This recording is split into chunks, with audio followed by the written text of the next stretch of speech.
le conférencier vient d'Orléans et ne doit pas louper son train tout à l'heure. Donc, d'ailleurs, il a disparu, tiens. Ah non, il est, d'accord. Alors, quelques petites annonces pour commencer, comme d'habitude. Tout d'abord, merci de votre fidélité aux conférences mensuelles de la SAF. Donc, cette année, l'année débute vraiment fort. Il y a beaucoup de conférences très intéressantes. En voici quelques-unes que j'ai sélectionnées pour vous. Alors, il y a une exposition très intéressante à la BNF sur les cartes marines. Je ne sais pas s'il y en a qui l'ont déjà vu. Il paraît que c'est formidable. Moi, je vais y aller la semaine prochaine. Et il y a un catalogue superbe. Donc, si vous pouvez, allez-y. On peut prendre ces billets par Internet, je crois. L'IAP, nos amis de l'IAP font un nouveau cycle de conférences qui lie un peu Église et science. Alors je ne sais pas trop ce que ça vaut, mais la première séance a lieu mardi prochain. Il faut s'inscrire, je crois qu'il reste encore de la place, il faut s'inscrire par Internet sur le site de l'IAP. Jean-Marc Lévy-Leblond propose une conférence sur un de ses thèmes favoris, pourquoi la nuit est noire, à l'école de physique et chimie de Paris.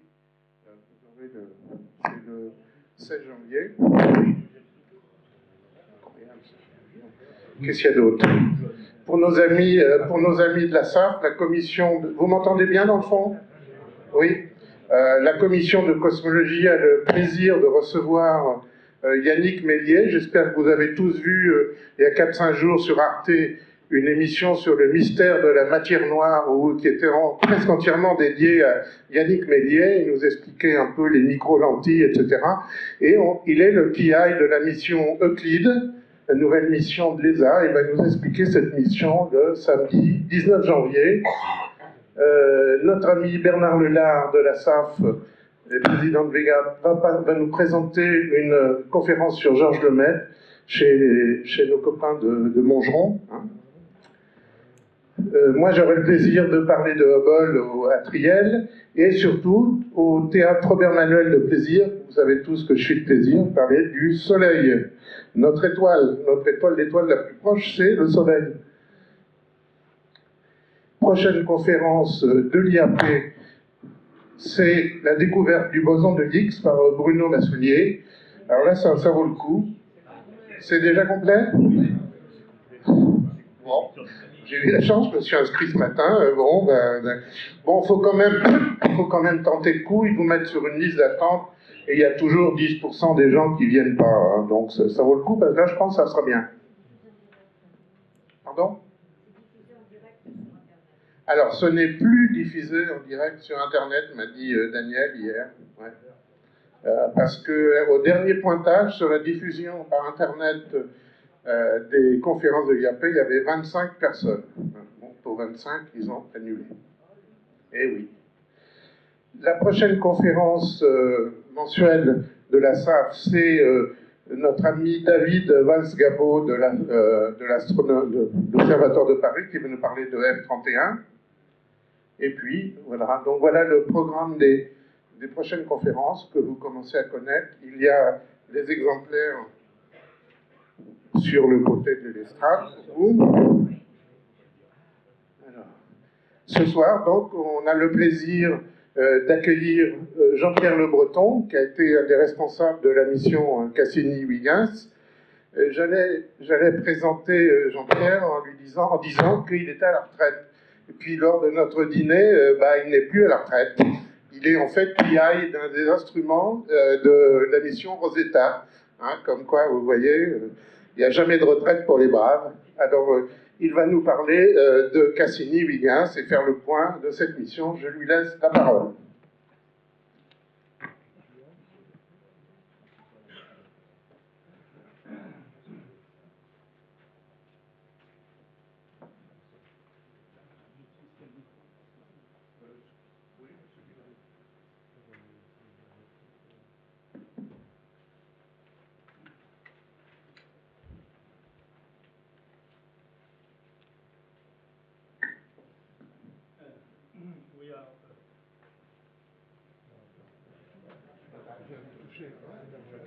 Bon.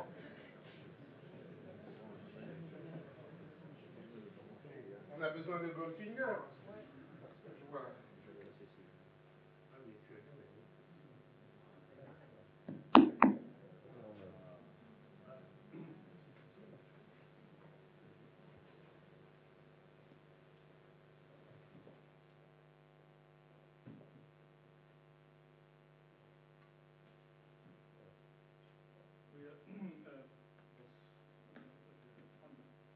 Bonsoir. Oui, alors en fait, je suis à la retraite de l'ESA. J'ai travaillé à l'ESA pendant 32 ans.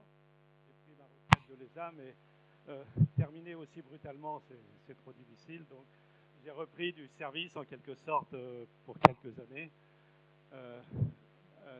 dans un des labos du CNRS, le laboratoire de physique et chimie de l'environnement à Orléans, et également au LESIA, à l'Observatoire de Paris-Meudon. Donc, je serai actif. Si vous touchez au bouton, non? Non, il ne faut pas y toucher. Tant que c'est rouge là-haut, ça marche. Donc je serai actif encore quelques ans, et c'est vrai que j'ai repris en quelque sorte des responsabilités sur la mission Rosetta. Alors j'ai toujours, bon bien sûr Huygens c'est une mission formidable, je vais essayer de vous en parler un peu, mais Rosetta ce sera Huygens Force 10. Vraiment, Rosetta est une mission extraordinaire, et si tout marche bien, ce sera vraiment un événement considérable pour l'exploration spatiale. Rendez-vous dans 2 ans, 1 an et demi. Alors, oui, je vais vous parler de la mission Cassini-Huygens et de quelques-uns des résultats. Alors, en fait, j'ai intitulé mon exposé l'exploration de Saturne et Titan par Cassini-Huygens, bilan, une saison après l'atterrissage de Huygens à la surface de Titan. Alors, une saison, c'est bien sûr une saison de Saturne. Alors, je reviendrai tout à l'heure sur la durée des saisons. Donc, c'est vraiment une saison de Saturne ou de Titan, puisque la durée des saisons est la même sur Saturne et Titan. Alors, c'est presque de l'histoire, de l'historique de cette mission, c'est presque l'histoire dans la mesure où ça a commencé il y a relativement longtemps. Alors, c'est toujours difficile de dire à quel moment l'idée d'une telle mission a germé. Bon, je replace l'idée dans le contexte de la mission Voyager, et Voyager a survolé Titan en 81. La mission, il y avait quelques idées, s'est vraiment matérialisée en 81, et donc en 82, il y a eu une proposition qui a été faite de mission à l'Agence spatiale européenne par un groupe de planétologues dirigé par Daniel Gauthier de l'Observatoire de Paris-Meudon, qui est, bon, on en parlait encore cet après-midi, qui est vraiment l'un des pères, le père de la mission Huygens. Donc c'est ce groupe de planétologues européens qui a proposé à l'ESA de faire une mission vers Saturne et Titan, bien sûr en collaboration avec la NASA, dans la mesure où une telle mission n'est absolument pas envisageable par les Européens seuls. Alors, nous avons commencé les études en 1984. Alors, c'est à ce moment-là que je me suis, j'ai rejoint le groupe de la mission. J'ai commencé les études en 1984, et depuis 1984, j'ai toujours été impliqué dans cette mission jusqu'à ce que je prenne ma retraite de l'ESA l'an dernier, il y a même 2 ans maintenant, en septembre 2011. Donc j'ai travaillé 27 ans sur cette mission. Alors, j'ai eu toutes les joies et les peines. On a eu quand même quelques peines lors de cette mission. Alors, les études ont duré environ 5 ans. C'est une durée relativement courte maintenant, puisqu'en fait, pour étudier une telle mission, il y avait beaucoup d'aspects techniques à étudier, des aspects scientifiques, mais aussi il y avait le besoin de mettre en phase la collaboration internationale entre les Européens et les Américains, entre l'Agence spatiale européenne et la NASA. Donc 5 ans maintenant, c'est relativement court. Le développement, alors la sélection de la mission de chaque côté de l'Atlantique s'est faite dans les années 80, fin 88, 89. Et donc en 90, le développement a vraiment commencé. Et donc de la sonde Huygens, alors la sonde Huygens, que l'on voit ici, pour l'ESA, et de l'orbiteur, du module principal, l'orbiteur de la NASA.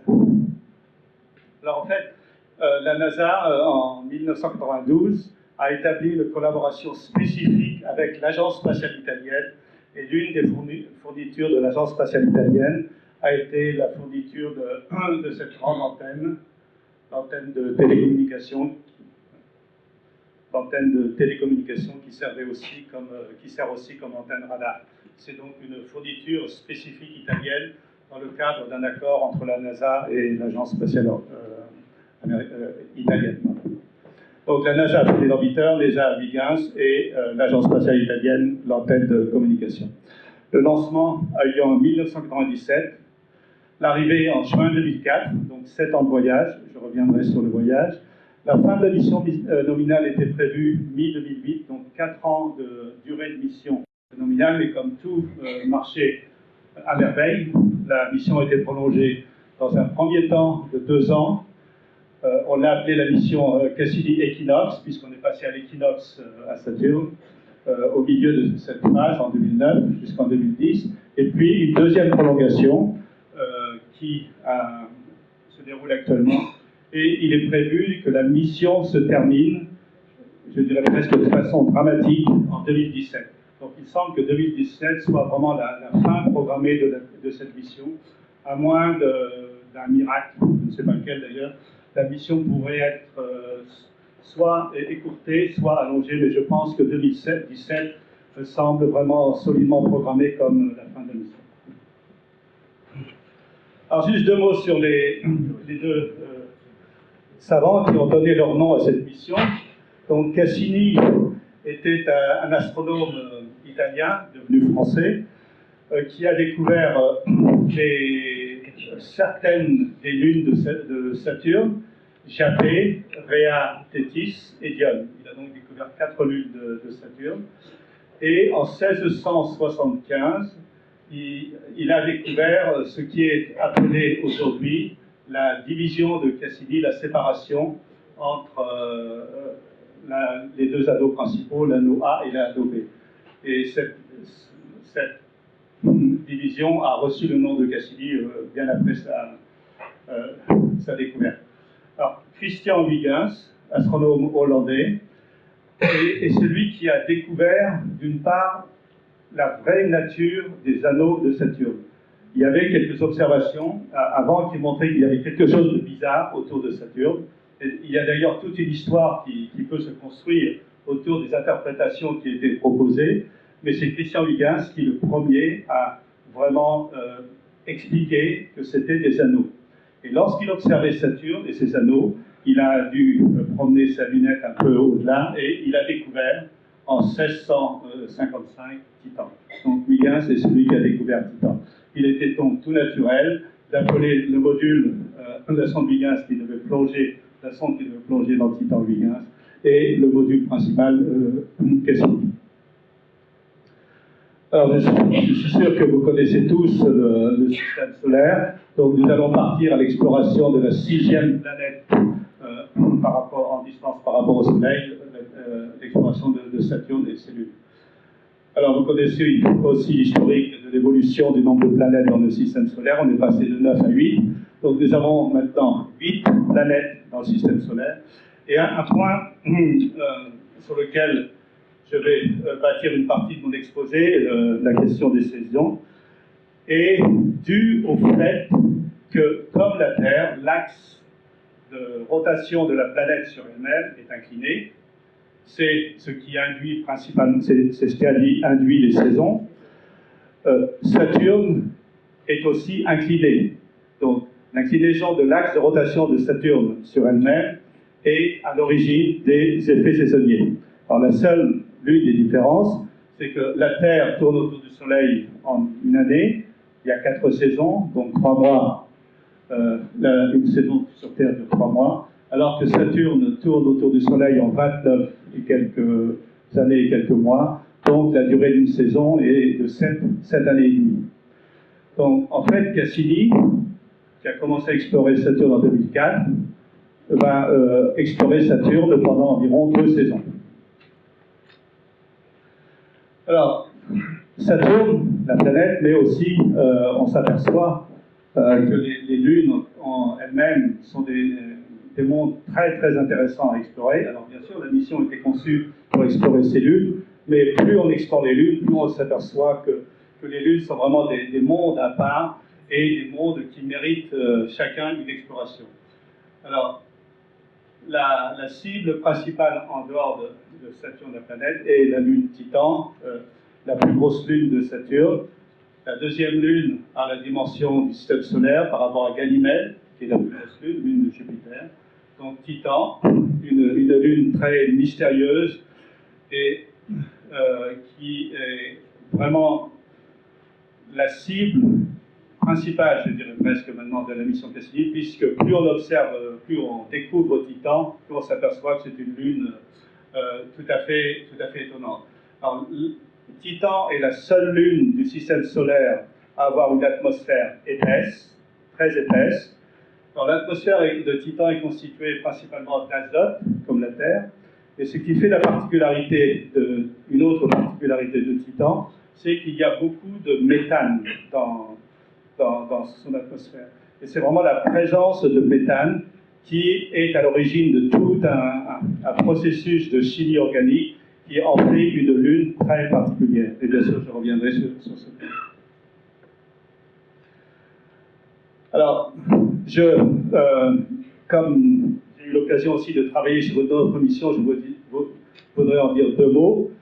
Alors, il y a une mission en préparation actuellement à l'ESA, elle s'appelle JUICE, qui est un nom qui est sans doute amené à changer, mais pour l'instant, ça s'appelle JUICE, pour Jupiter IC Exploration. Jupiter IC Moon Explorer, je ne m'en souviens même plus. Et donc, les quatre, bien sûr, Jupiter est une cible principale, mais les quatre lunes galiléennes, Ganymède, Callisto, Io et Europe, sont des cibles principales de cette mission. Alors, cette mission vient d'être décidée. Donc, Cassini-Huygens, comme je disais, lancement en 97, arrivée 2004 et exploration pendant 13 ans. La mission JUICE, lancement prévu en 2022, arrivée en 2030 et durée de mission 3 ans. Fin de mission, en principe, en 2033. Alors, en fait, la mission sera en deux phases. Une première sera une mise en orbite autour de Jupiter et, dans un deuxième temps, une mise en orbite autour de Ganymède qui sera, en fait, la destination finale de la mission, puisqu'une fois que le satellite sera en orbite autour de Ganymède, il ne pourra pas s'échapper et il devra être contrôlé pour s'écraser sur Ganymède. Ce sera la fin de sa mission, prévue en 2033. Alors, je regarde aussi moi-même le futur très lointain. Il y a une mission qui intéresse beaucoup la communauté internationale, qui pourrait être la troisième grande mission dans cette catégorie, une mission vers Uranus. Alors pour l'instant, je l'appelle XXXX, elle n'a pas de nom, elle est en étude. La communauté française est très impliquée dans la mise en œuvre, dans des idées qui pourraient conduire éventuellement à une mission. Alors, je me suis lancé, je me dis peut-être qu'en 2025, cette mission pourrait être lancée. Arrivé en 2040, il faudra 12 à 15 ans pour arriver vers Uranus et se mettre en orbite. Et pourquoi pas arriver et dire qu'elle pourrait durer 10 ans.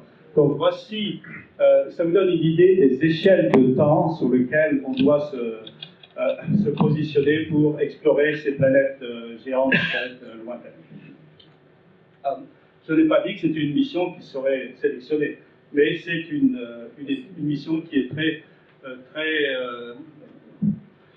intéressante pour la communauté qui veut étudier les planètes géantes. Alors, je reviens vers Saturne. Alors, donc, comme je disais, Saturne, alors on voit malheureusement, je ne sais pas si on voit très bien, alors le Soleil, le centre, et Saturne, comme je disais, tourne autour du Soleil environ 29 ans et demi. Alors, l'axe de Saturne, de rotation de Saturne est incliné, et suivant la position de Saturne sur son orbite autour du Soleil, cela induit des saisons. lorsque Cassini, alors Cassini a été lancé, n'a pas été lancé en injection directe vers Saturne. Cassini a utilisé ce qu'on appelle l'assistance gravitationnelle. Cassini a fait 4 survols des planètes, 2 survols de Vénus, 1 survol de la Terre et 1 survol de Jupiter, pour utiliser ce qu'on peut appeler l'effet de fronde, afin de pouvoir acquérir de l'énergie à chaque survol pour arriver vers Saturne en 2004. Le lanceur utilisé pour Cassini n'était pas suffisamment puissant. D'ailleurs, aucun lanceur n'est suffisamment puissant pour envoyer de telles sondes vers les planètes externes. Donc l'assistance gravitationnelle, l'effet de fronde en passant dessus de certaines planètes, est une technique bien maîtrisée. Donc Cassini a fait 4 assistances gravitationnelles, arrivé à Saturne en 2004. Donc quand il est arrivé à Saturne, c'était plutôt l'été à l'hémisphère sud. Alors l'IA s'est déroulé au tout début de cette mission. Ensuite, on est passé à l'équinoxe en 2009. Donc à l'équinoxe, les anneaux étaient éclairés selon la tranche. Progressivement, on est passé à l'été dans l'hémisphère nord. Nous sommes actuellement vers, je dirais, le début mi-printemps, l'hémisphère nord. Et la mission va se dérouler jusqu'à ce que l'on arrive au maximum du solstice d'été, lorsque l'été sera maximum dans l'hémisphère nord. Donc, voici les phases saisonnières que Cassini est en train d'explorer. Alors Saturne est un système compliqué. Il y a une planète, Saturne, mais il y a un système d'anneaux, les fameux anneaux A et B, les anneaux les plus visibles. Ensuite l'anneau C, plus à l'intérieur, et enfin l'anneau D à l'intérieur. Il y a à l'extérieur de l'anneau A l'anneau F qui est un anneau très particulier, et j'ai quelques diapositives sur ce que l'on a observé, ce que Cassini observe actuellement au niveau de l'anneau F.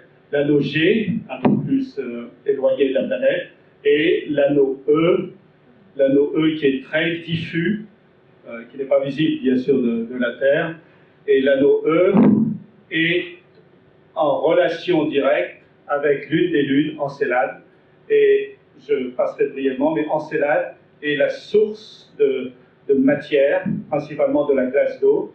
Encélade est la source de matière qui alimente en permanence cet anneau. En fait, Encélade joue un peu le rôle d'une comète, et il éjecte de façon continue de la matière, et cette matière se disperse tout autour de l'anneau pour former l'anneau E. Et en fait, Encélade a presque un type d'activité qui ressemble à une activité cométaire. Alors, il y a d'autres lunes qui viennent au-delà de Saturne, Tétis, Dione, Rhea, et en fait, actuellement, je pense qu'il y a 66 ou 67 lunes. Ils auront au moins 65, je crois. Donc il y a beaucoup de nouvelles lunes, petites, puisque les grosses lunes ont été découvertes bien avant Cassini. Il y a beaucoup de nouvelles lunes qui ont été découvertes par Cassini, et je vous en montrerai une petite.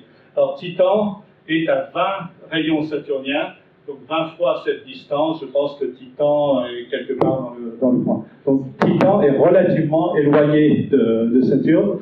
Alors c'est intéressant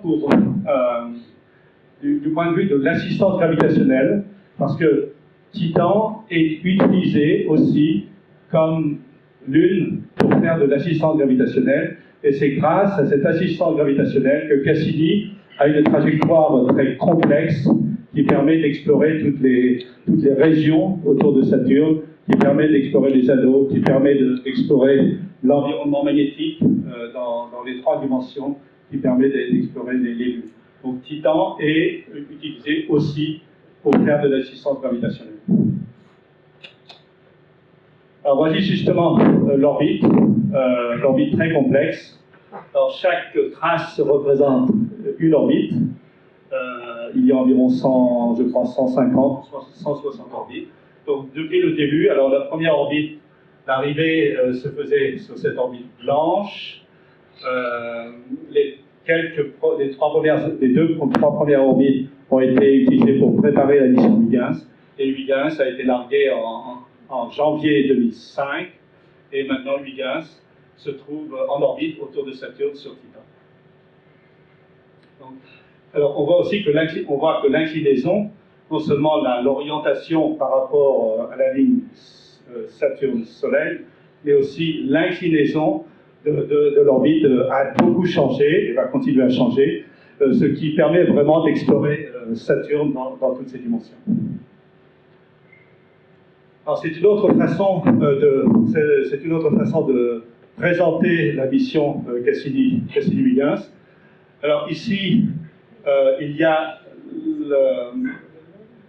disons l'an 0 étant l'arrivée autour de Saturne en 2004, l'an 1 jusqu'à l'an 13, donc les années pendant lesquelles Cassini tourne autour de Saturne, donc 13 années, dans les années calendaires sont en dessous. Le nombre d'orbites, de 11 à 15, 22, 27, 39, 21, 16. Donc le nombre d'orbites dépend des objectifs qui ont été assignés à la mission pendant cette phase.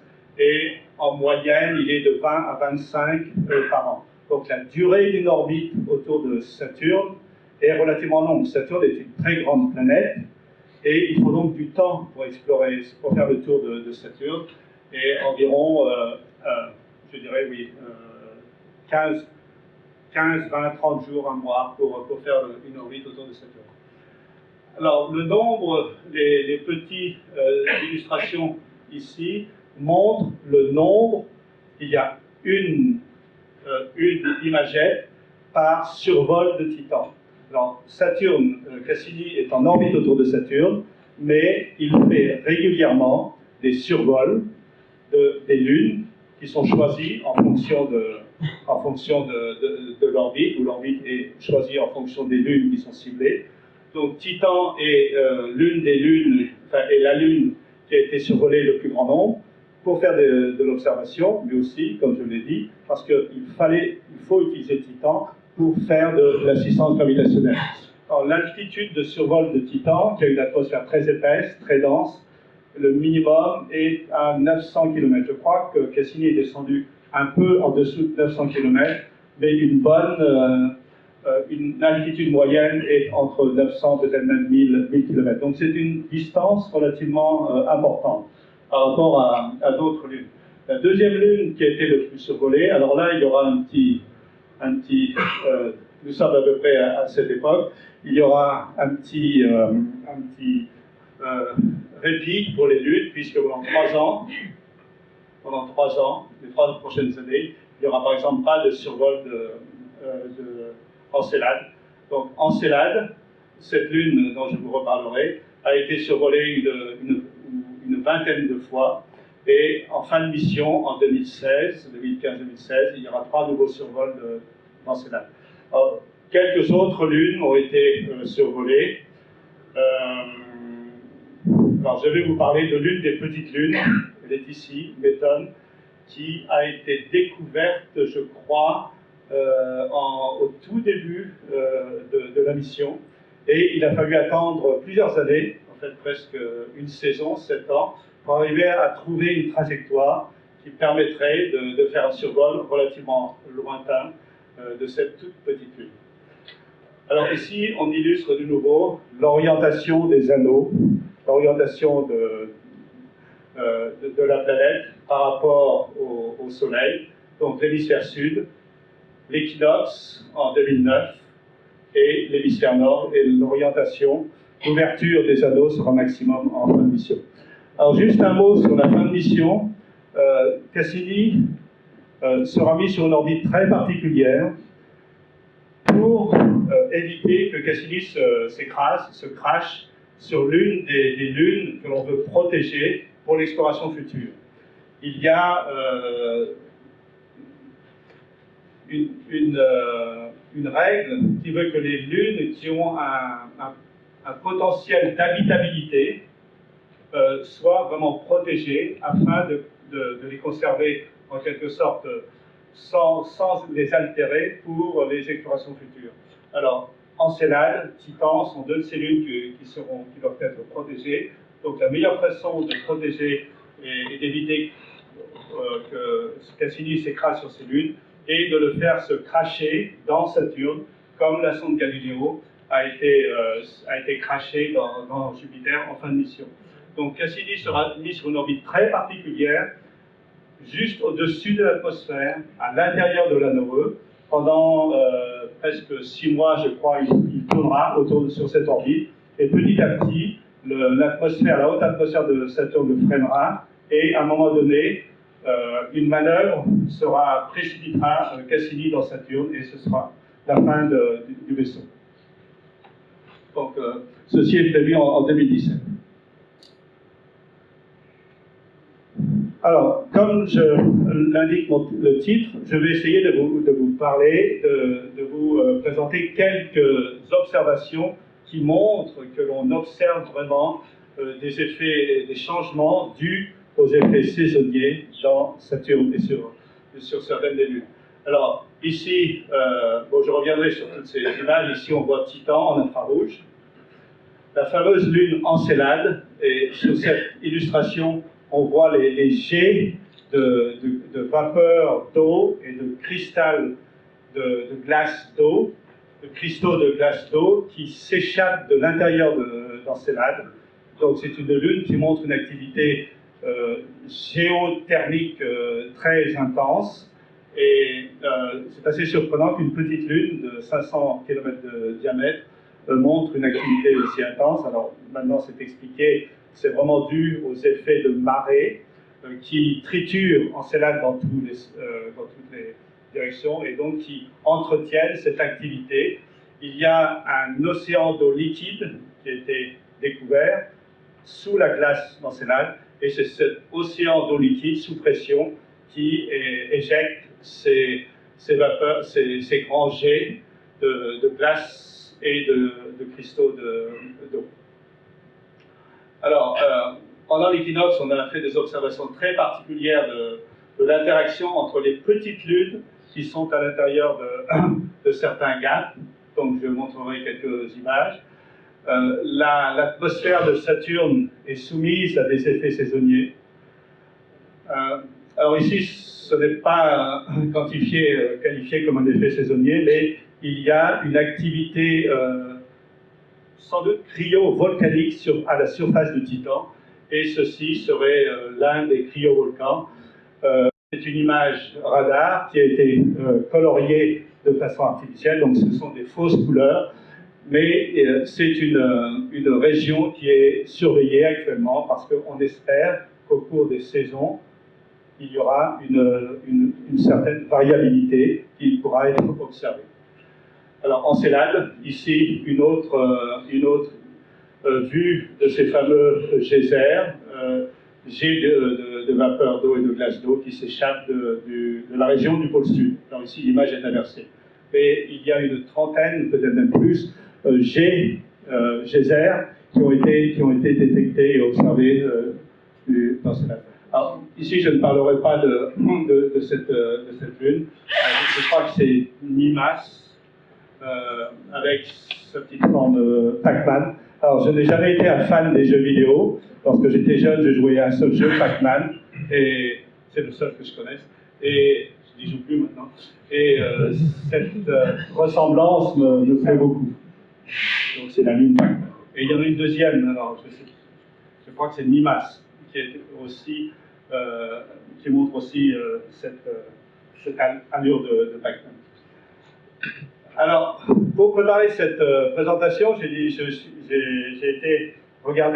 le regarde régulièrement, mais là j'ai vraiment été regarder très récemment le site du JPL qui met en ligne régulièrement, 1 fois, 2 fois par semaine, des nouvelles observations, des nouvelles images. Et j'ai beaucoup aimé le top 10, les images qui ont été classées dans les 10 premières, les 10 plus belles, je ne sais pas quels sont les critères. Donc les 10 images de choix de l'année 2012. En fait, il n'y a pas que des images de l'année 2012, mais j'ai trouvé que c'était un choix assez intéressant qui montre la diversité et la qualité des observations faites par Cassini. Alors je reviens sur cette petite lune, Méthone.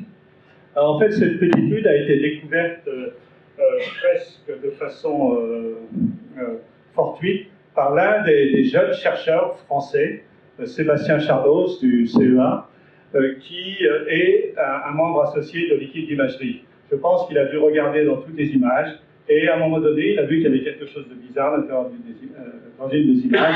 Il a regardé de très très près, et il a découvert cette toute petite lune. Alors, ce n'est pas l'image de la découverte. La découverte était sans doute un point, un tout petit point lumineux. Mais donc récemment, alors il y a un an, je crois, ou deux, il y a eu cette image de Méthode. Je crois que la dimension de cette lune est de 3 ou 4 km de diamètre. Donc, une toute petite lune. Et, bon. Alors je pense qu'ici ce sont des étoiles, ou non, ce sont peut-être d'autres satellites vus de très loin. Cette image a été prise le 20 mai 2012. Alors, bon, je passe rapidement. Il y a un grand nombre de satellites sont dans une orbite plus ou moins irrégulière, plutôt plus que moins irrégulière autour de Saturne. Bon, je passe. Alors, les lunes et les anneaux interagissent de façon très, très intime. Alors ici, ce sont quelques images des perturbations que l'interaction gravitationnelle entre certaines lunes et les anneaux produisent. Alors c'est juste quelques images, je reviendrai dans... alors il y a vraiment des phénomènes extraordinaires.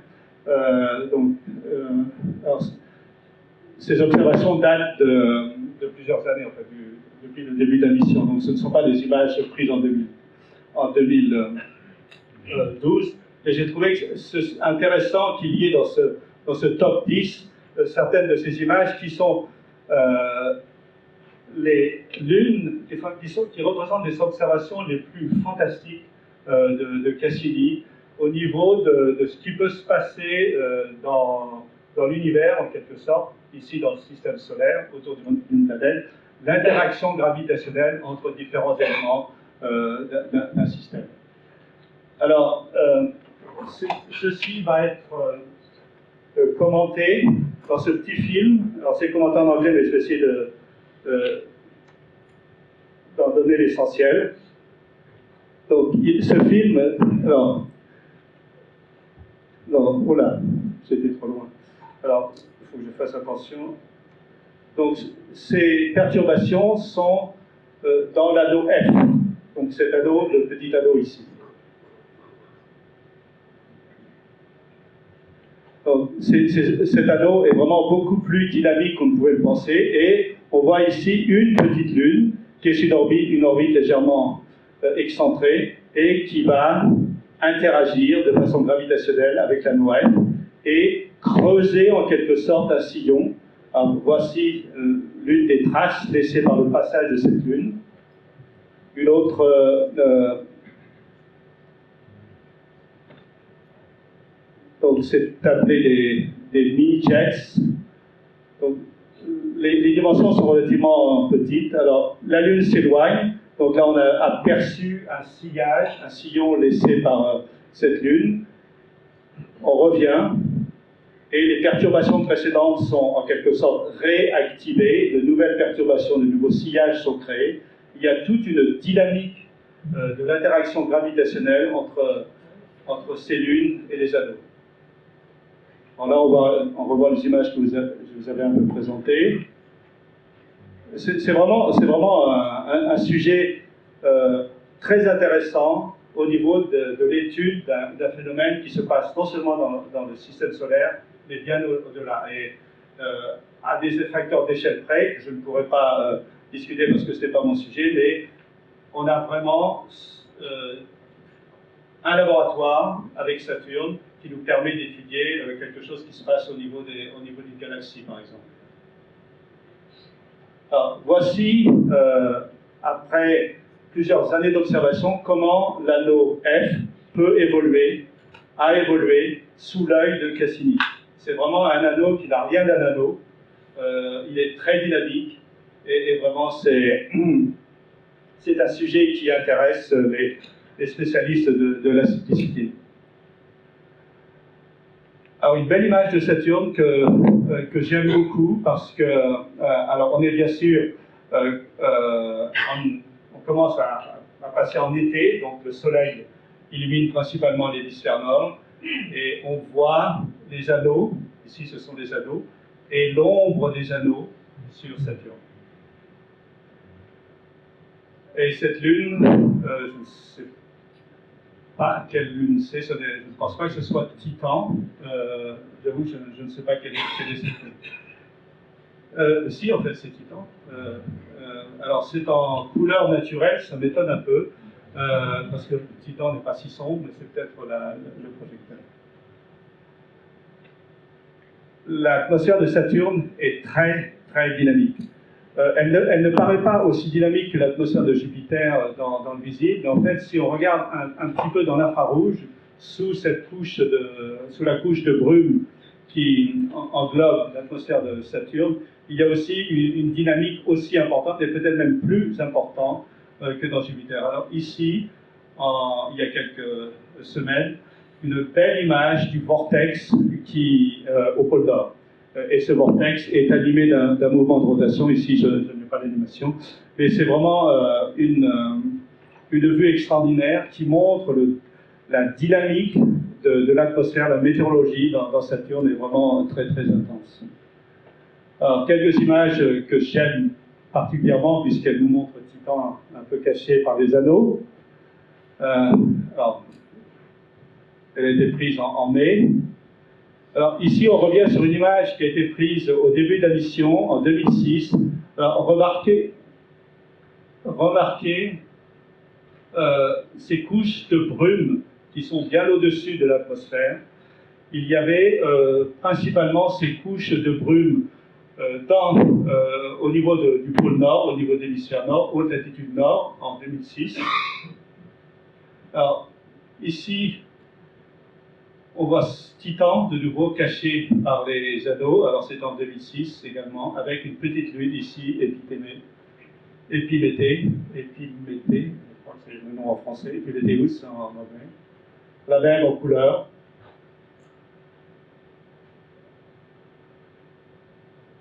Et Saturne, alors avec un jeu d'ombre que je n'arriverai pas toujours à bien décrire. Alors, ce sont les anneaux, l'ombre des anneaux sur Saturne, et au loin toute la lune Tétis, qui n'est pas si petite que ça, mais qui apparaît vraiment toute petite par rapport à la géante de Saturne. Une autre image de l'activité d'Encelade. Alors cette image a été ciblée, le pointage a été fait afin de pouvoir voir l'étendue de ces jets au-dessus du pôle sud. Et en fait, ces jets s'élèvent à plusieurs centaines de kilomètres au-dessus du pôle sud. Donc il y a vraiment une très grande activité et en quelque sorte une atmosphère qui se construit au-dessus d'Encelade. Et Cassini a fait plusieurs survols d'Encelade à très basse altitude, jusqu'à 25 km. Cassini a été pointé pour faire un survol au plus près à 25 km d'Encelade. Et certains des survols sont passés à travers ces panaches et ont permis de prendre en quelque sorte des échantillons avec des instruments appropriés et de faire l'analyse chimique. Mais il y a aussi du sel, il y a de la matière organique, il y a beaucoup d'ingrédients que l'on trouve dans une comète. Ces ingrédients viennent du fait qu'il y a un océan sous la surface d'eau et que cet océan est en contact direct avec le noyau de silicate d'Encelade. Donc on retrouve une configuration que l'on connaît sur Terre, le fond des océans marins, et que l'on retrouve aussi sans doute sur la Lune, à l'intérieur de la Lune Europe, lune de Jupiter. Donc il y a deux lunes que l'on connaît pour l'instant, qui ont cette configuration particulière, une couche de glace, une couche d'eau liquide, et cette couche d'eau liquide est en contact direct avec la roche. Donc il y a un fort intérêt pour étudier de façon plus approfondie ces lunes, puisque on pourrait y retrouver une certaine forme disons, de la présence de ce que l'on voit à l'intérieur des fonds marins et qui pourrait permettre d'envisager qu'il y a peut-être une certaine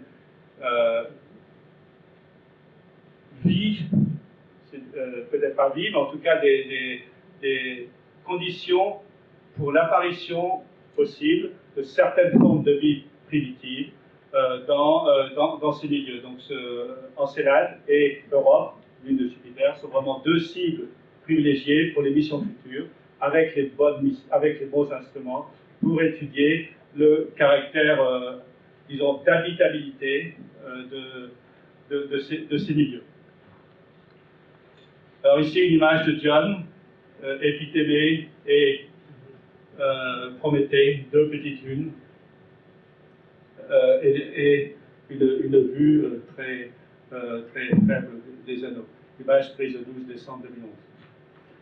Alors, l'observation de Saturne, de la Terre, on ne voit bien sûr que le côté éclairé. Cassini, en tournant autour de Saturne, a pu être mis sur des orbites qui ont permis d'observer le côté nuit,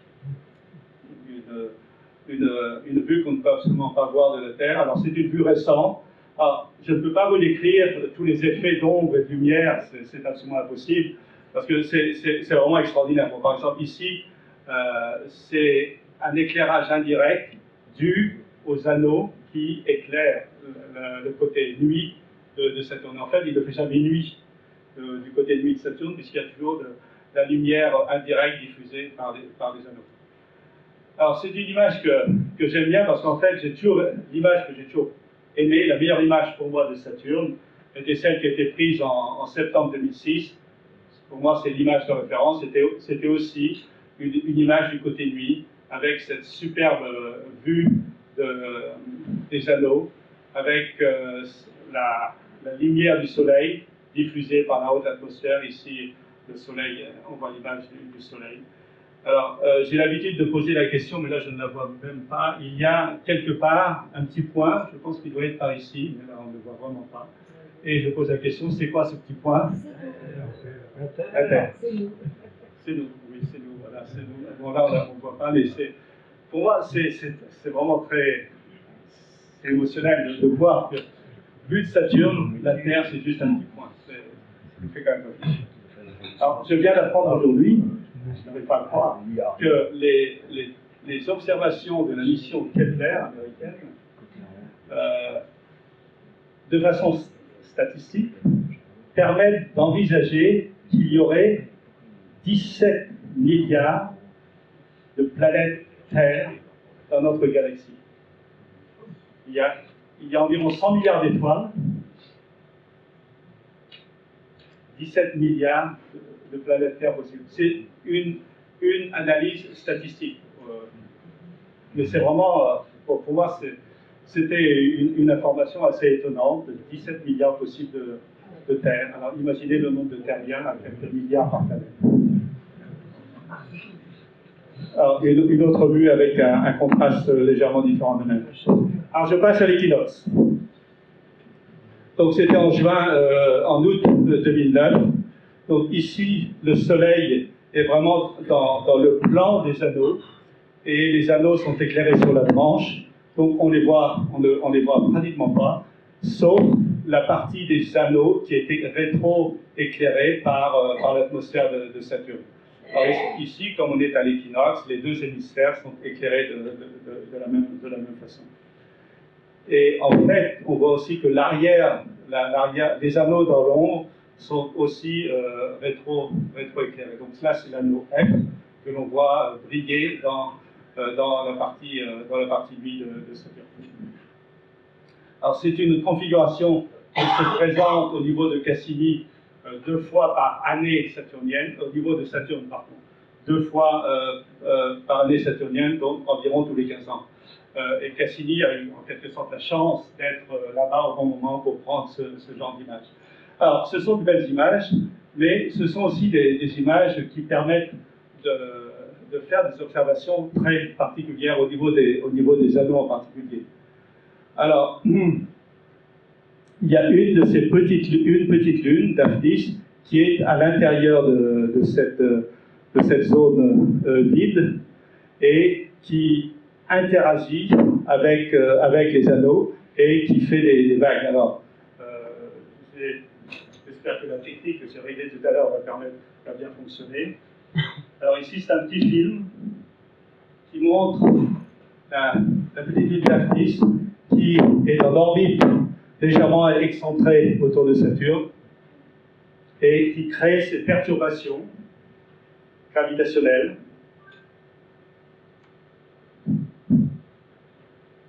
Alors, il y a des vagues en avant de la Lune et il y a des vagues en arrière. Et vraiment, l'étude de ces interactions renseigne énormément sur certaines des propriétés des anneaux. Alors d'autres vues, que l'on a un peu déjà vues dans le petit film. Donc toutes ces perturbations sont vraiment dues à l'interaction entre les lunes et les anneaux, et elles n'ont été visibles que dans cette configuration particulière où les anneaux étaient éclairés selon la tranche. Alors je ne pense pas que ce soit un film, mais l'une des observations qui a été faite est bien illustrée ici. Comme le Soleil, les anneaux étaient éclairés sur la tranche, il y avait, en lumière rasante, donc, il y avait des ombres portées, et l'analyse de la longueur, de la dimension de ces ombres a permis de mesurer la hauteur des perturbations. Et en fait, ces perturbations s'élèvent au-dessus des anneaux de plusieurs kilomètres. Alors, l'épaisseur des anneaux elle-même est très, très petite, c'est de l'ordre de quelques dizaines de mètres. Mais ces perturbations dues à l'interaction gravitationnelle entre ce petit satellite Daphnis et les anneaux font plusieurs kilomètres de hauteur.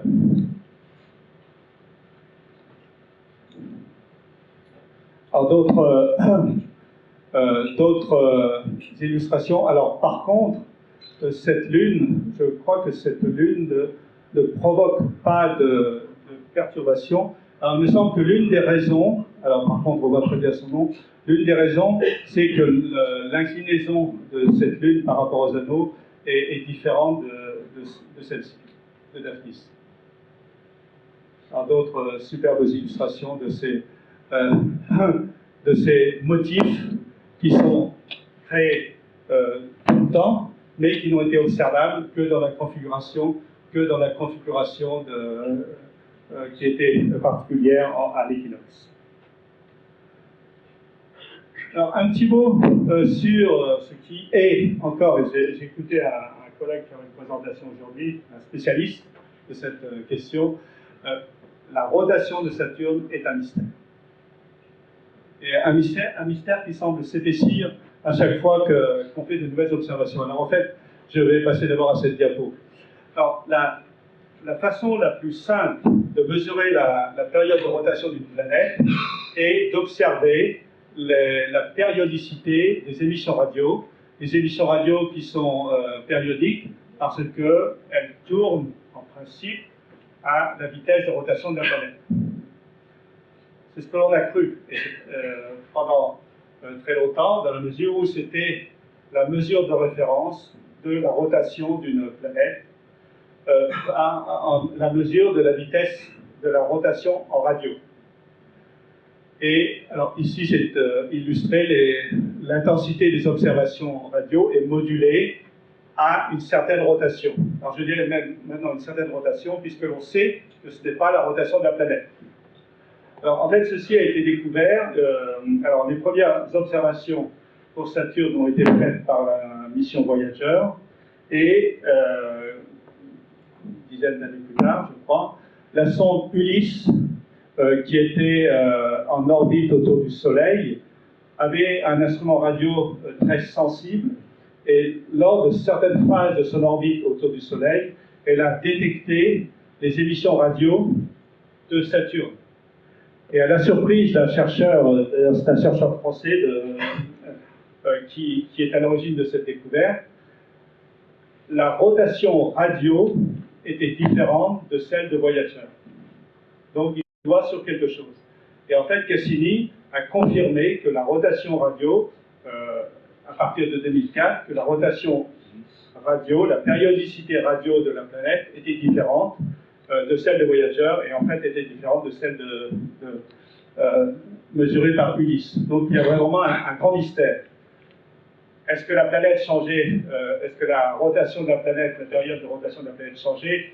Ce n'est pas imaginable, bien sûr. Donc il y a vraiment un phénomène particulier qui contrôle la périodicité des ondes radio, et ce phénomène, il est encore un mystère. Il y a beaucoup d'hypothèses qui sont émises, et à chaque fois qu'il y a des nouvelles observations, l'hypothèse émise doit être révisée. Donc c'est vraiment un sujet sur lequel les chercheurs travaillent. Alors, il n'y a pas que les chercheurs qui font des observations en radio, parce qu'en fait, il semble qu'il y ait une relation entre la périodicité et l'activité, la météorologie, la dynamique de l'atmosphère. Alors, ici, je montre une tempête qui était découverte par un amateur très célèbre des Philippines. Il a été le premier, parce que les amateurs observent régulièrement les planètes géantes, les planètes en général, les planètes géantes, et ils ont toujours leur télescope traqué sur les planètes, alors que Cassini, malheureusement, ne peut pas observer de façon continue. Donc ce sont eux qui, les premiers, les amateurs, qui les premiers ont découvert cette tempête, et ensuite ils ont lancé une alerte, et toute la communauté s'est impliquée, les professionnels ont braqué leur télescope au sol. Cassini, lorsque la géométrie était favorable, a aussi braqué sa caméra, et on voit ici quelques observations, le 24 décembre, alors que cette observation était faite le 13 décembre. Donc une semaine après, Cassini a observé la tempête qui avait déjà bien évolué par rapport à ce que l'amateur avait découvert. Alors, il y a aussi des émissions qui sont dues aux orages à l'intérieur de la planète Saturne, comme à l'intérieur de l'atmosphère de la Terre, il y a des orages qui déclenchent des émissions électromagnétiques. C'est ce qui perturbe la réception de la radio, entre autres. Et il y a aussi une périodicité de ces phénomènes. Mais bon, je ne rentrerai pas plus dans les détails. Alors, la relation entre la météorologie de Saturne, la dynamique de l'atmosphère et la rotation. Alors ici, on montre dans un diagramme qui montre l'évolution lors de la mission Cassini de 2004 jusqu'à 2012 de la période. Alors cette période est mesurée en degrés par jour. Il y a en fait deux périodes. Une période qui vient de l'hémisphère nord. Alors, je ne sais plus laquelle est laquelle. Bon, je dirais une période qui vient d'un hémisphère, une période qui vient d'un autre hémisphère. Et on voit que ces deux périodes sont différentes et que cette période varie en fonction probablement des saisons. Il y a même eu un changement entre l'hémisphère nord et l'hémisphère sud. Alors, pas l'équinoxe lui-même, je crois environ 6 mois ou 9 mois après l'équinoxe. Donc, l'une des hypothèses qui est faite, c'est qu'il y a des effets saisonniers dans l'atmosphère de Saturne qui contrôlent la périodicité des émissions radio. Alors, émissions radio qui viennent non pas de l'atmosphère, mais de l'environnement magnétique de la planète. Donc, c'est une hypothèse de travail et je pense que dans les mois, années à venir, pendant toute la durée de la mission Cassini, ça fera l'objet d'autres observations et peut-être qu'en fin de mission, le mystère, ce qui reste un mystère de la rotation de Saturne, sera résolu. Alors ceci est important parce que on ne connaît pas actuellement la rotation de l'intérieur de la planète, qui est une information importante pour mieux comprendre quelle est la structure interne de Saturne. Donc si on n'arrive pas à déterminer de façon précise la rotation de la planète solide, l'intérieur de Saturne, on a vraiment une donnée essentielle qui nous manque, pour bien comprendre la structure interne de Saturne, comment Saturne a été formé et quelle est l'origine de Saturne. Donc c'est vraiment une information essentielle qui nous manque actuellement. J'espère que cette information sera vraiment deviendra solide en quelque sorte d'ici la fin de la mission. Alors je passe à Titan. Alors je vous remontre cette image en infrarouge. Donc on a maintenant une bonne cartographie avec une résolution, je dirais, de quelques 10 à 20 km peut-être en infrarouge, donc de la surface de Titan, qui est une surface très, très diversifiée. Alors ici c'est une image, un peu la même présentation. Alors en fond, l'image infrarouge et des bandes qui correspondent aux observations qui sont faites par le radar. À chaque fois qu'un survol de Titan est dédié à une observation radar, Cassini pointe son antenne radar vers Titan et fait un sondage radar sur une bande de plusieurs milliers de kilomètres de longueur. Donc, on commence relativement loin de Titan, se rapproche, la largeur de la bande diminue puisque Cassini est plus près et de nouveau augmente lorsque Cassini s'éloigne. Donc il y a eu une quarantaine, cinquantaine de passages radars qui ont été faits parce que tous les survols de Titan ne peuvent pas être dédiés au radar. Lorsque le radar observe le Titan, la caméra ne peut pas observer et inversement. Donc disons, le partage du temps d'observation de Titan est un exercice très intéressant à l'intérieur des équipes scientifiques. Alors ici, on montre la région montagneuse de Titan pour laquelle les montagnes ont été baptisées. Alors, je ne pourrais pas vous expliquer pourquoi on a donné ces noms. Angmar Montes, Dolmet Montes, Merloc Montes, Gram Montes. Je ne connais pas personnellement l'origine de ces noms. Et peut-être que quelqu'un dans la salle pourra me l'expliquer. Alors ici, on montre le site d'atterrissage de la sonde Huygens. Alors le changement climatique sur Titan, je vais en dire deux mots. Alors j'ai repris aujourd'hui sur le site de Ciel et Espace deux images, enfin deux articles très intéressants. Alors c'est un premier article qui a été publié en 2010 sur des travaux d'un chercheur de l'Université de Nantes et aussi de l'Université Paris Diderot, qui montre l'évolution des nuages.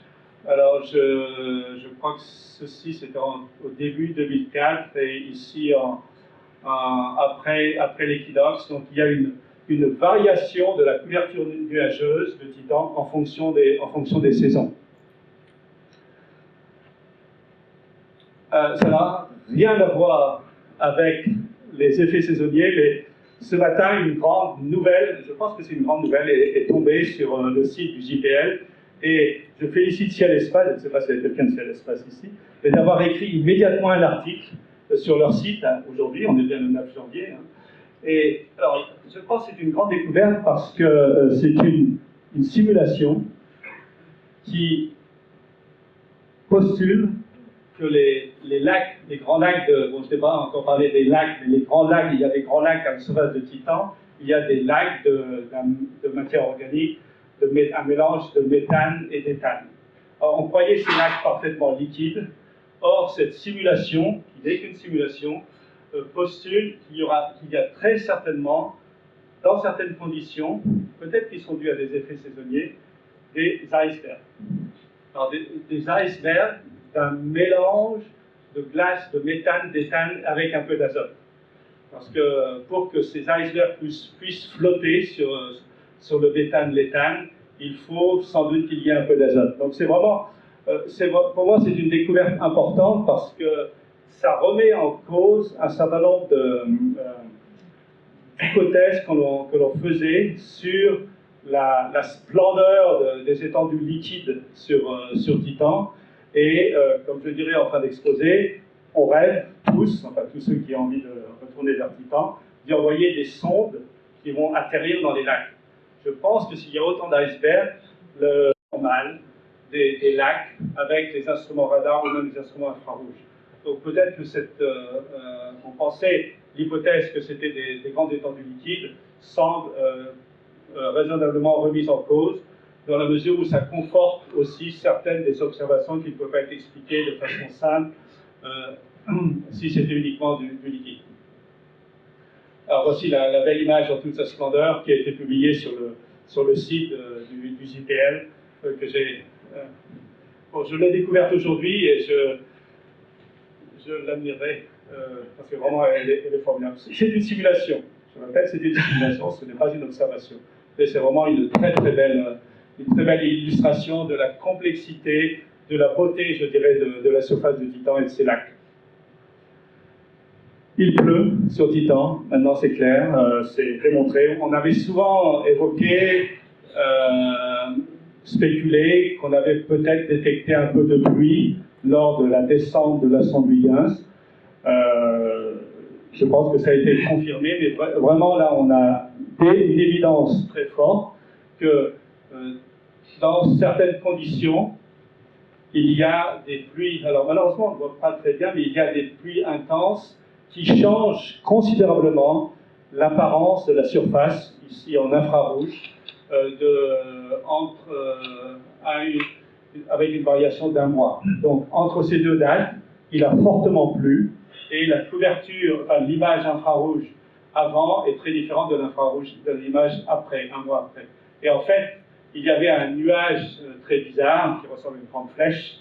D'ailleurs, je crois qu'il a reçu the Arrow Cloud, le nuage flèche, qui s'approchait, qui avait été détecté, et je pense par des amateurs en premier, qui avaient été détectés et qui s'apprêtent sans doute à cracher quelques jours plus tard sa pluie. Et l'observation un mois après a montré qu'il y avait une différence de contraste dans l'infrarouge qui indiquait qu'il y avait eu un changement à la surface donc, du liquide. Alors, malheureusement, on ne voit pas très bien, mais ici, je voulais juste montrer un exemple de nuages à très haute altitude. Alors, si vous vous souvenez, en 2006, il y avait des couches de brume à très haute altitude. Alors, ici, on a peut-être des couches de brume ou peut-être des nuages à très haute altitude qui apparaissaient dans ces deux survols consécutifs. Alors, T83, T84, 83, 84 indiquent le numéro de survol de la Lune de Titan. Alors, je pense que ça date de 2010-2011. Alors ici, c'est une image d'un vortex au pôle sud de Titan qui montre que à un moment précis de la saison dans laquelle se trouve Titan, il y a une activité nuageuse intense qui semble ici être concentrée au pôle sud et qui a l'air très dynamique et qui a l'air d'évoluer. Alors la vitesse de rotation de ce vortex est, je crois, de 9 à 10 heures, qui est vraiment très court par rapport à la vitesse de rotation de Titan autour de Saturne, qui est de 16 jours, et la vitesse de rotation de Titan sur lui-même, qui est aussi de 16 jours. Donc une formation nuageuse très particulière qui a été détectée récemment. Alors, l'une des informations les plus probantes qu'il y a des grandes surfaces liquides, alors les surfaces des océans, les mers, les lacs, ont été découverts à partir des observations radar lors des survols.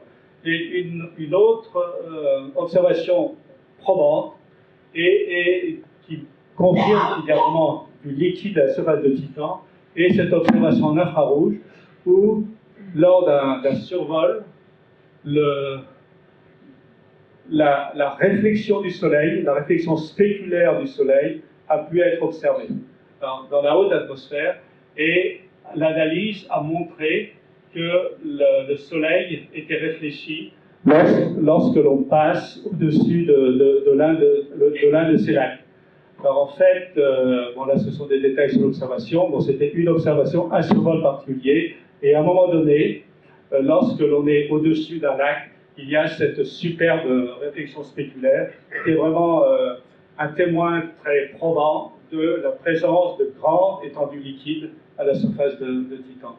Alors, il y a une autre observation plus récente, je n'ai pas la date, mais bon, qui est un peu plus sophistiquée, mais qui montre aussi une autre réflexion spéculaire, qui montre ici une réflexion spéculaire et une deuxième réflexion spéculaire dans une zone, ici, il n'y a pas d'image, pas de graphe qui est montré, mais qui montre qu'il y a très probablement un lac qui n'a pas encore été détecté. Alors ici, on voit les passages radars qui ont permis de détecter des lacs. Alors c'est le pôle Nord.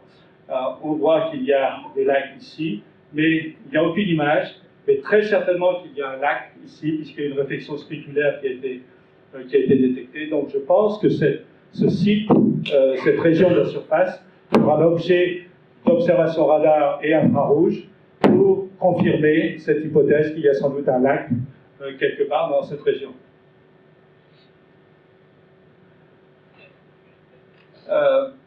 Alors ici, ce n'est pas vraiment un effet saisonnier, mais il y a sur Titan une région qui est surveillée très particulièrement parce que sa brillance semble changer au cours du temps, peut-être au cours de saison, mais en tout cas au cours du temps. Et c'est la zone qui est probablement le site d'une activité cryovolcanique et avec un cryovolcan qui change, dont l'activité varie au cours du temps. Alors en fait, c'est illustré ici. Je ne sais pas comment je suis au niveau du temps. C'est bon? Encore 10 minutes. Ah oui. Alors je vais donc laisser cette image. Alors c'est une combinaison des images de l'imagerie radar, des imageries infrarouges et le coloriage en quelque sorte de cette image radar dont l'échelle de hauteur a été très exagérée et fonction des observations infrarouges.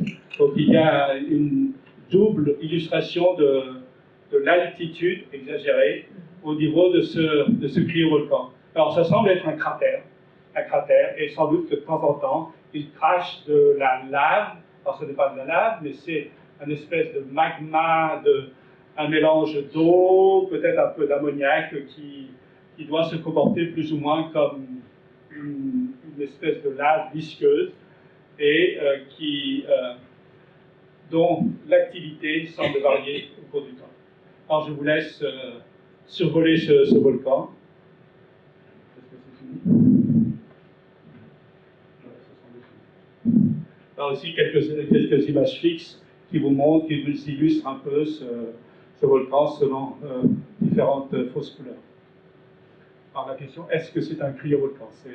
Je pense que c'est le vrai premier cryovolcan qui aurait été découvert sur Titan. On les cherche depuis très longtemps. Alors, un point que je n'ai pas abordé, je vais juste le mentionner, l'étude de Titan bénéficie beaucoup des études d'analogues sur Terre et inversement. C'est-à-dire que pour expliquer ici les cryovolcans, dans d'autres cas, les dunes, je n'ai pas parlé des dunes, mais il y a des champs de dunes au niveau de la zone équatoriale de Titan, et la comparaison des caractéristiques de ces dunes avec certaines dunes sur Terre nous renseigne beaucoup sur le phénomène de formation des dunes et va nous permettre d'en apprendre beaucoup sur ce qui se passe à la surface de Titan. Il y a aussi des rivières, des lacs, et récemment, c'est dommage, j'aurais peut-être pu montrer l'image, il y a une rivière qui ressemble, j'allais presque dire comme 2 gouttes d'eau, comme 2 gouttes de méthane, qui ressemble très fortement au Nil. Et il y a une comparaison qui a été faite sur le site web qui est assez fascinante entre ce Nil sur Titan et le Nil, le vrai, en Égypte. Et bon, la dimension n'est pas la même, mais c'est un fleuve qui est long de plusieurs centaines de kilomètres et qui a la forme à petite échelle et les caractéristiques du Nil. Et c'était vraiment très, très fascinant. Alors, je vais terminer par quelques diapos sur Huygens. Alors, je rappelle brièvement le déroulé de la mission. Donc, la sonde a été portée par l'orbiteur. Elle a été larguée fin 2004, le 25 décembre 2004, pour ensuite qu'elle se balade, qu'elle se dirige toute seule. Elle a été ciblée pour rentrer sans aucune correction de trajectoire 3 semaines plus tard dans l'atmosphère de Titan. Donc, elle avait son bouclier. Le bouclier a freiné la sonde. Et à partir de 156 km d'altitude,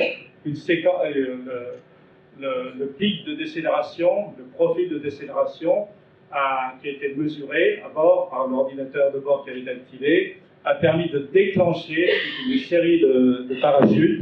Et le premier parachute a arraché le capot arrière et déployé le grand parachute. Le grand parachute a permis de stabiliser la sonde, ensuite de larguer le bouclier, la face avant du bouclier. La descente sous grand parachute a duré 15 minutes. Ensuite, un troisième parachute a été déployé plus petit afin de pouvoir accomplir la descente en moins de 2h30, puisqu'on était limité par le temps de visibilité de l'orbiteur qui servait de relais en faisant un survol à grande distance de Titan. Donc en fait, la descente a duré 2h28 minutes, donc on était presque à la limite. Et la sonde qui s'est posée à la surface a survécu à l'atterrissage et a continué à fonctionner pendant plusieurs heures. La liaison radio a permis de récupérer toutes les données. Enfin, quand je dis toutes les données, nous avions 2 canaux pour une raison. D'ailleurs, ça me faisait penser tout à l'heure, il faut allumer le bouton quelque part pour que le projecteur fonctionne. Eh bien, pour l'un des récepteurs radio à bord de Cassini, on avait oublié d'allumer un bouton. Donc le récepteur n'a pas fonctionné. Donc c'est bon. Donc nous avons reçu toutes les données sur un canal. Malheureusement, on a perdu une certaine redondance. Mais bon, la qualité des données était vraiment exceptionnelle. Donc on a reçu ces données pendant 2h28 plus 1h12 à la surface. Et en plus, on avait mis en service un réseau de récepteurs, de grands récepteurs de télescopes radio tout autour de la planète quasiment, qui, en fonctionnant en réseau, ont permis de détecter le signal, mais uniquement la porteuse du signal émis par Huygens. Donc nous avons pu détecter une information importante, cruciale, qui aurait été perdue du fait qu'on avait perdu un canal. Donc ce réseau de récepteurs de grands télescopes radio au sol a permis en quelque sorte de compléter le jeu de données que Huygens nous a envoyé directement. Donc nous avons vraiment eu un très bon jeu de données. Et donc les récepteurs radio ont détecté pendant toute la descente plus de 3 heures à la surface. Et Huygens, qui fonctionnait sur pile, sur batterie, a cessé de fonctionner, on pense quelques 10 à 20 minutes après que la liaison radio avec les télescopes au sol ait été terminée. Alors juste un résultat récent sur Huygens. Alors ici, c'est une illustration qui a été faite à partir d'une des images, des photos prises par Huygens après l'atterrissage. C'est l'illustration du site d'atterrissage de Huygens. Et c'est une illustration qui montre que la surface est recouverte d'une matière un peu sableuse. Et en fait, ça ressemble beaucoup à un lit de rivière. Donc, mais ce n'est pas du sable. Le sable que l'on connaît sur Terre. Cette matière sableuse est formée de cristaux de glace d'eau et de matière organique. C'est un mélange de ces deux matières, cristaux de glace d'eau et matière organique. Il fait moins 180 degrés à la surface, donc l'eau elle est gelée. Alors, cette matière sableuse et ces galets, ce sont des galets de glace d'eau.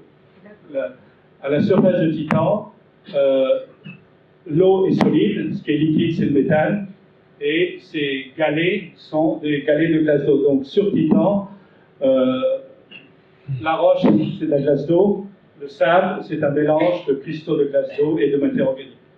Donc Huygens a atterri, Alors, un résultat très récent va vous montrer que Huygens n'a pas fait qu'atterrir. Alors je ne fais pas de commentaires, je vous laisse voir.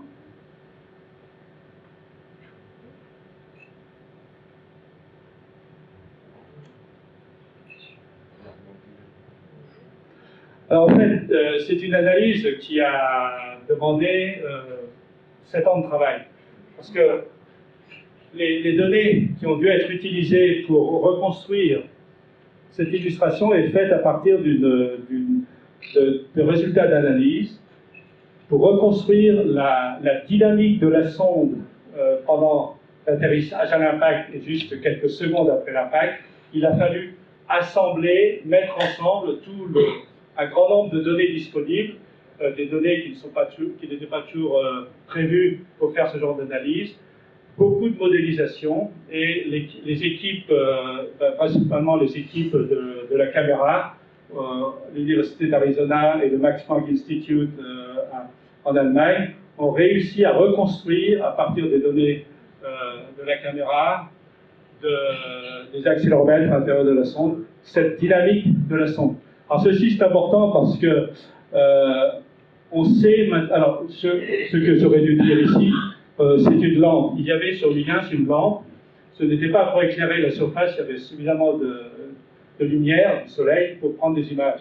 Mais c'était seulement pour l'un des détecteurs en infrarouge. Il mesurait la réflectivité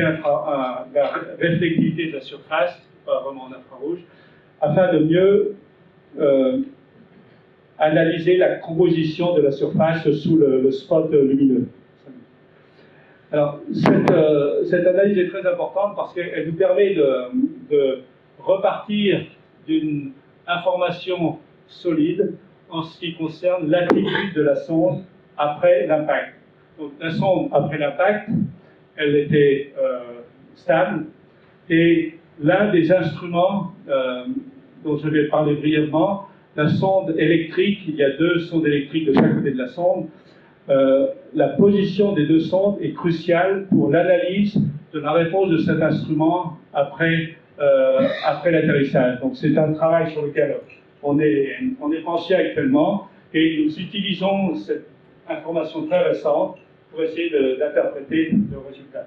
Alors bon, je vais, comme je suis un peu en retard et que je vais vous parler du futur, je vais passer les détails. Bon, ce sont les 2 sondes électriques, mais je voudrais juste vous dire que c'est l'instrument qui a permis de sonder l'intérieur de Titan et de déduire qu'en dessous de la couche de glace de 50 km, entre 50 et 100 km d'épaisseur, il y avait aussi un océan d'eau liquide, une couche d'eau liquide.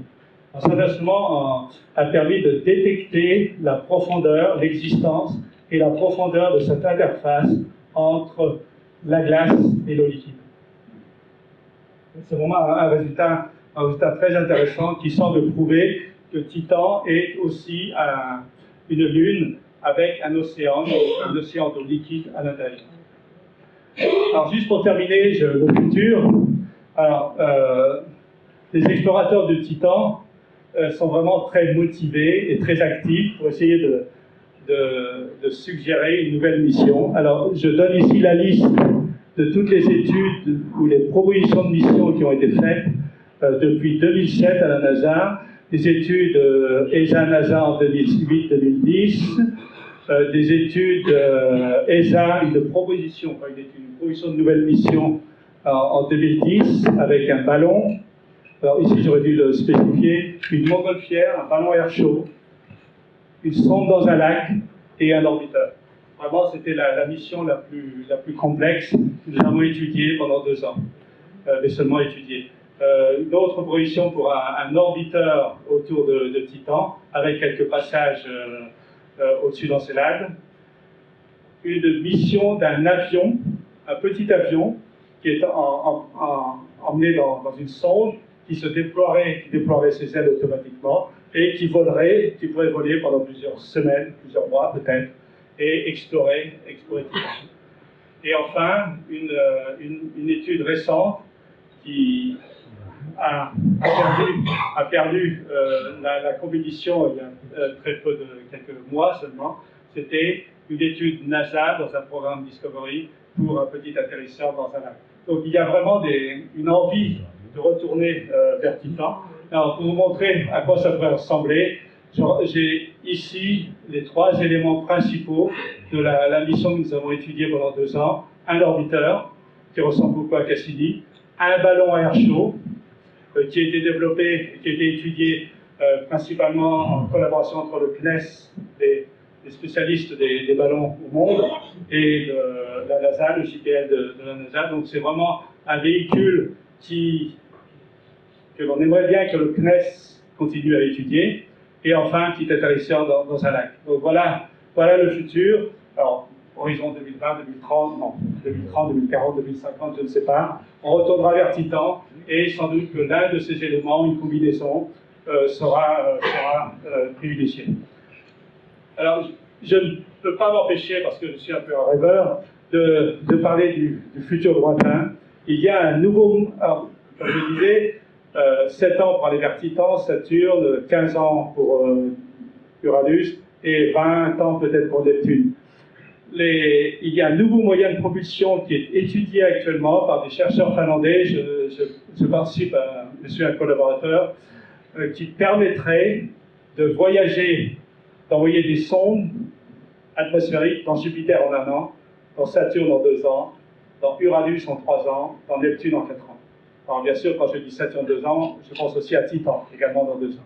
Alors c'est le principe, alors je pense que vous connaissez tous le principe de la voile solaire, qui utilise la pression de radiation des photons du Soleil pour se propulser. Ici, nous utilisons non plus les photons, mais les protons. Et ce n'est pas une voile, un fil, c'est un réseau de câbles, de très longs câbles, de plusieurs dizaines de kilomètres de long.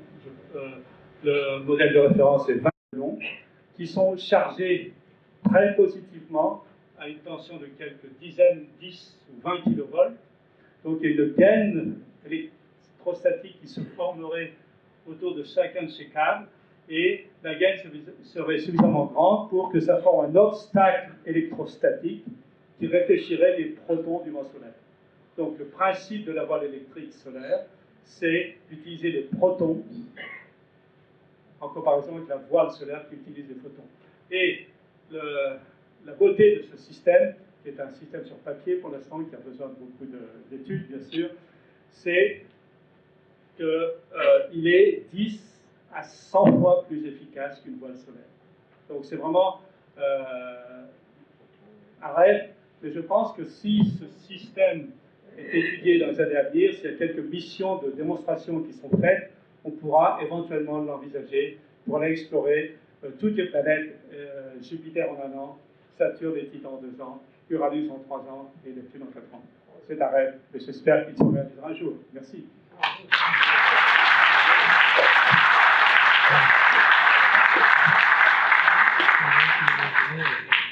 Merci Jean-Pierre de nous faire rêver. Je suppose que c'est les protons du vent solaire. Voilà, donc ils sont très puissants et très rapides. Voilà, donc on va suivre ça de près. Juste 5 minutes pour des questions si vous en avez, parce qu'il ne faut pas qu'il loupe son train pour Orléans. Alors, allez-y, mon fil n'est pas assez long, alors vas-y, parle pas. Vous avez beaucoup parlé de Titan, mais est-ce que vous pourriez, pour les milliards que je suis, rappeler quelles sont les dimensions de Titan, sa densité, la pression atmosphérique, la température, enfin, 2-3 choses de base? Tu diras ça dans le compte rendu. Oui, pas linéaire, mais le diamètre, le rayon 5000, le diamètre 5150 km, donc plus grand que Mercure. La pression 1,5 bar, une fois et demie la pression atmosphérique. La température moins 180 degrés à la surface. Et j'ai une autre question. La densité 1,8. Donc 1,8, c'est plus lourd que l'eau, que la glace d'eau. Donc il y a donc de la roche, du silicate à l'intérieur. D'accord. Autre question moi, monsieur. Donc, sur la surface du Titan, on sait qu'il y a du méthane, etc. De la glace d'eau en forme de rocher. Mais on a parlé aussi de molécules organiques. Est-ce qu'on aurait détecté malgré tout des roches, entre guillemets, normales, type volcanique, granite ou autre, à proximité de la surface, je veux dire? Non. Non, en fait, Huygens n'a pas détecté ces roches. Huygens aurait été le seul capable, avec la résolution suffisante pour détecter ces roches. La réponse est non. La résolution de la caméra, du radar, est de l'ordre de... Le radar, c'est 300 mètres. La caméra infrarouge, c'est 1 km. Donc, on n'a pas la résolution suffisante pour pouvoir détecter ces roches. Mais il y a... Pourquoi pas peut-être de telles roches, mais il faudra vraiment attendre une mission future pour pouvoir les observer. Alors, dernière question, mais de moi. C'est la fin de Cassini, c'est très triste. Est-ce qu'au moins, pendant qu'il va s'écraser dans l'atmosphère de Saturne, on va faire des mesures, et quel genre de mesures? Alors, oui, bien sûr. Alors, l'une des conditions pour que ces mesures soient utiles, il faut que la géométrie, pour la communication en direct avec la Terre, soit possible. Alors là, je n'ai pas les éléments, je ne suis pas sûr que le scénario final ait été défini, mais en effet, je pense qu'il sera envisagé de faire des mesures le plus longtemps possible, en espérant que la géométrie sera bonne pour pouvoir les transmettre dans la Terre. D'ailleurs, je crois que la sonde Galileo a transmis des données pendant cette phase jusqu'à ce qu'elle disparaisse.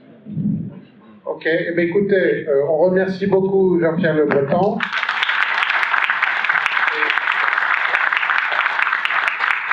Je vous donne rendez-vous donc le mois prochain, le 13 février, où nous jetterons un nouveau regard sur la galaxie d'Andromède M31. Vous savez qu'il y a un lycéen de Strasbourg qui a fait des découvertes là-dessus, notamment.